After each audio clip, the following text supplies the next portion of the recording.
Going to do a video here today about the Olight PL Turbo. I guess it's PL Turbo Valkyrie is what it says on the package, though I always manage to forget that part of the name.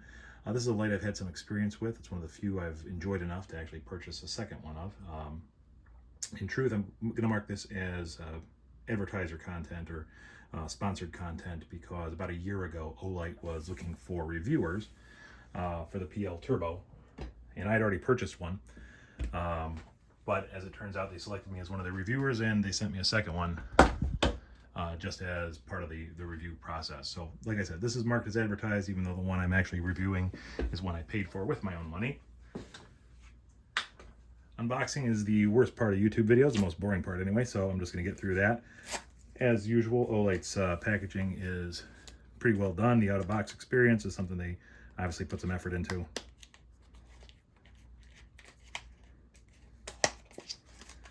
Yep. Open. Bunch of manuals. The light unit itself. Oh, it comes with batteries. Cool. 2 CR123s, Olight brand.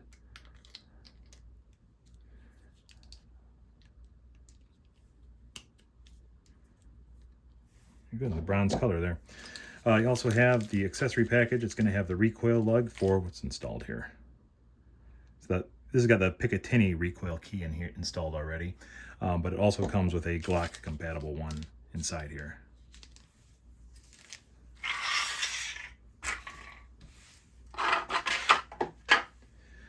The question is, does it live up to the hype? As you can see on the package, it promises 800 lumens and 515 meters of throw. 515 meters translates to about 66,000 candela. Very intense for a pistol light. That's why it's found a home on one of my short-barreled rifles. And the subjects I've tested in the past have both tested substantially above that. We're talking in the neighborhood of 90,000 candela or 600 meters throw. But don't want to spoil that surprise. We'll move on to that and get out my testing equipment here. All right, I'm getting a little bit of ambient light into the device here. So this is my culminating sphere, my there we go, integrating sphere. You can tell it's a sphere by the shape. So the first thing I'm going to do is set my light up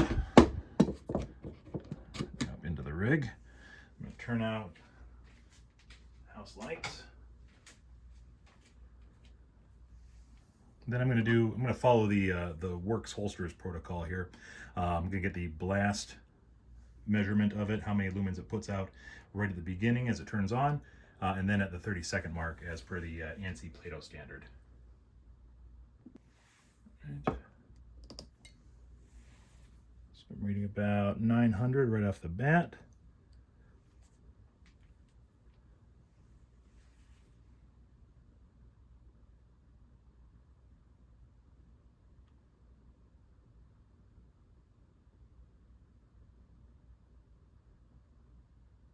And I should mention, this doesn't read directly in lumens.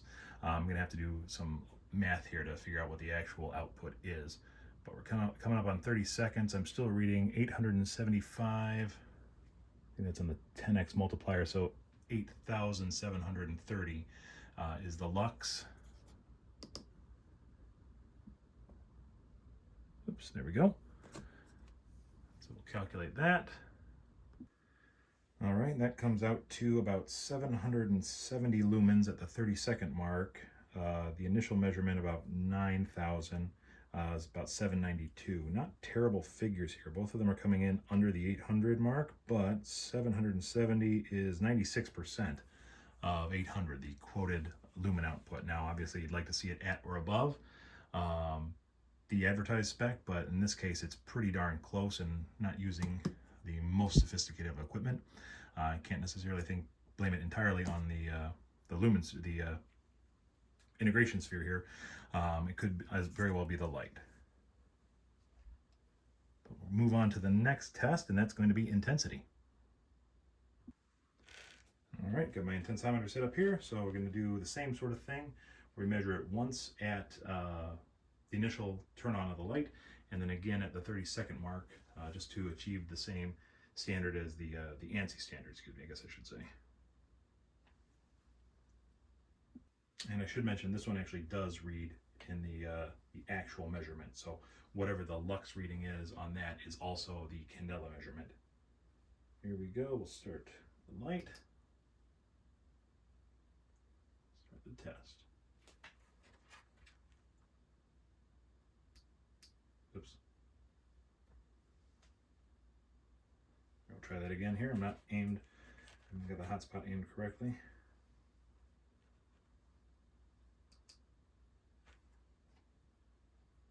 There we go.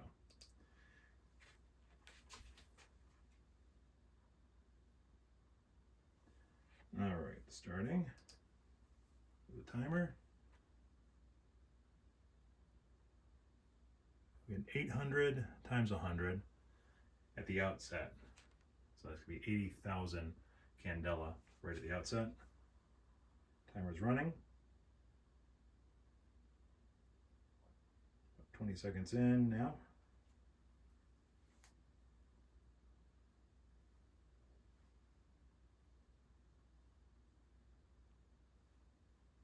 And 30 seconds. There we are. So 795, 796. Yeah. So 795, 30 seconds in, times 100. It's going to be 79,000 candela coming out of the front end of this light. Pretty impressive. All right, the last test is actually one I had to come up with specifically because of this light. My biggest complaint about it is the color of the beam. It is very green compared to other lights, and it's not obviously not white light, but it's still got a green tint to it that some people find very distracting. It's not too terrible, but I wanted to see if I could quantify it without spending hundreds of dollars on a color spectrum analyzer.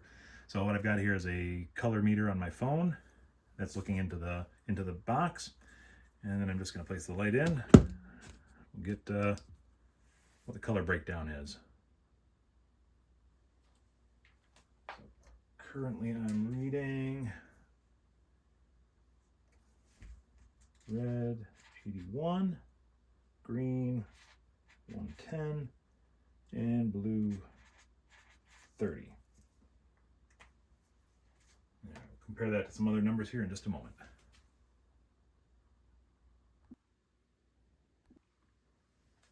Okay, so those are the stats on here. Pretty close to the 800 mark when it comes to the overall output in lumens.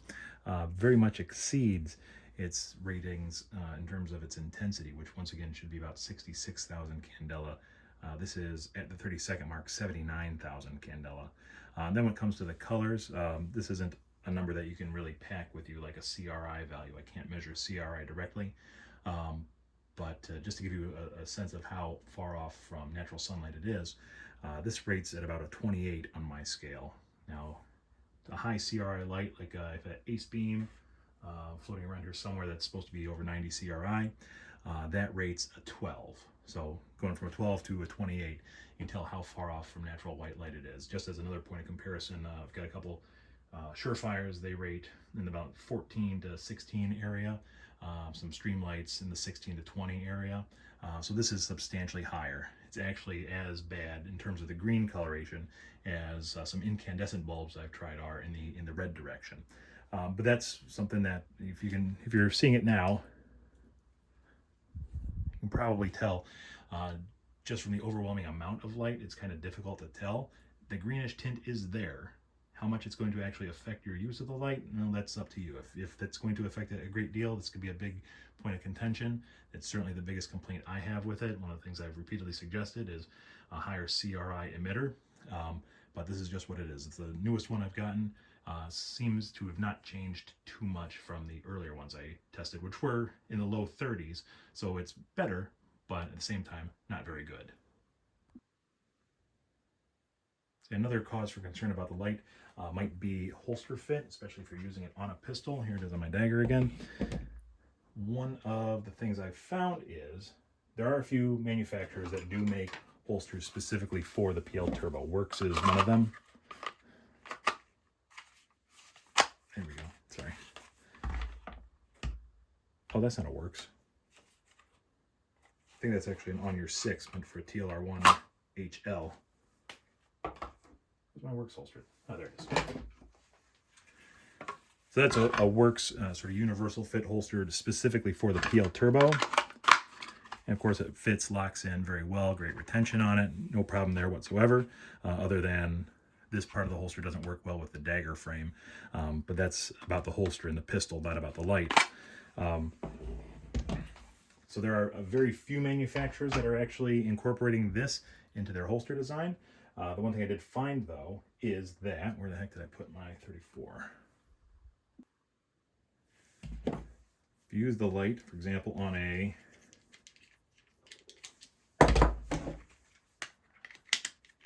Glock 34, it fits inside like a duty holster that actually has the retention strap on the back, the retention hood on the back. That retains perfectly well. It actually fits inside the TLR1HL cavity there. Like I said, this is an old holster that I wore on duty for a long time, so that's why it's so beat up. But even though that holster was built for TLR1HL, it will fit with the PL Turbo in there. One of the other things I found is that, where is it? Oh, that is this one. Then if you have a holster built for TLR1, it does kind of fit in there, although you don't always get the good retention on it. This is the On Your 6 Designs holster. It doesn't have a solid retention, but there's enough friction to hold the gun in place. If it didn't have this lip around the ring here, this isn't On Your 6. Who made this? I don't remember who made this holster. If it didn't have this lip around the edge, it might sit a little bit further in there. But because of the extra long bezel, it doesn't quite fit as well. We go back on the dagger here. You can see it does fit. This is a T-Rex Arms holster, specifically for a dagger with a TLR1 HL. It slides in quite nicely. Doesn't even have a lot of jiggle. The problem is it does not retain. So a lot of the holsters built for light-bearing guns retain on the light itself. In this case, it just does not have any retention whatsoever. So that's one of the downfalls to actually using it. Another more minor one specific to the dagger is that it has to use the second recoil lug. It doesn't quite fit. There are 3 recoil lug positions. We adjust it up and down. Normally you'd want to keep it as far forward, well, I would want to keep it as far forward as possible, but it doesn't quite work on the dagger that way, just the way that the firearm and the frame are shaped. You get into sort of 1/2 position. I don't know how well you can see that in there. Maybe not at all. So really it has to be put in the second position in order to clear the front of the trigger guard and get a solid lockup on the rail. But that is specific to the PSA dagger. I'm not 100% sure if other firearm manufacturers are going to have a similar sort of problem. And finally, one of my favorite ways to use the light is actually on a rifle, doing the sort of 12 o'clock Vickers mount up top here. Works very well in this regard. With a high intensity beam like it has, you're actually getting a lot of performance out of a very small package. It fits below the sight line of an AR-15, so you can actually use your front sight compared to, for example, TLR1HL that I've tried here. It's a little bit taller in the bezel area, so you're going to obscure more of the front sight post, and obviously you can't do that with the HPL because of its gigantic bell. But again, in this mounting position, it actually works extremely well and still allows you good visibility through and around the front sight. You can also mount it to any other place too, any of the M-lock slots as needed. So that's about it. If you have any questions, let me know. Overall, I'd say it's a pretty darn good light, especially for the value. If you can get it down near $50 or $60, there's an incredible amount of performance coming out of the front end of this thing.